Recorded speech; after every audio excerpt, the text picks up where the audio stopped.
The Clockmaker's Apprentice. Noah lived in a busy town filled with shops, markets, and people rushing around. But the place he loved most was the tiny clock shop on the corner of Elm Street. The shop smelled of old wood and metal, and hundreds of clocks filled the walls, ticking gently in different rhythms like a peaceful orchestra. The clockmaker, Mr. Bramley, was an elderly man with thick glasses and steady hands. He could fix any clock, no matter how old or broken. Noah admired him and visited the shop almost every day after school. One day Mr.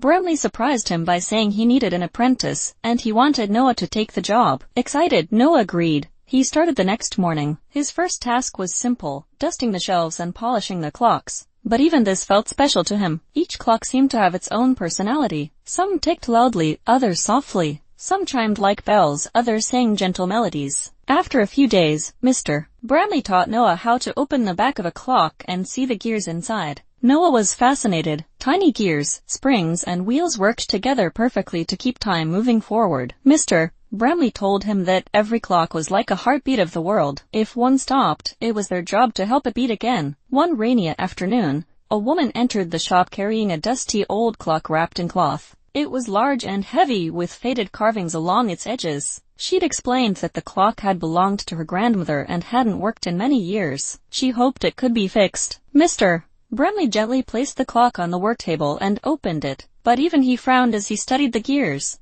Many parts were broken or missing. It would take days to repair. Noah watched silently, wanting to help but unsure how. That evening, after Mr. Bramley closed the shop and went home, Noah stayed behind with permission. He carefully examined the broken clock. He thought about everything he had learned: the gears, the balance, the way every part needed to connect perfectly. Slowly, he began sorting the pieces, cleaning them, and fitting them together. Hours passed. Outside, the rain softened to a drizzle. Noah felt tired but focused. He replaced missing screws, straightened bent gears, and polished the metal until it shone. Finally, he wound the clock gently and held his breath. For a moment, nothing happened. Then tick, another tick. The clock's hands began to move slowly but steadily. The time rang softly, almost like a whisper of gratitude. Noah smiled, his heart full of pride. He had fixed his first real clock. The next morning, Mr. Bramley saw the restored clock and gasped in surprise. He looked at Noah with wide, shining eyes.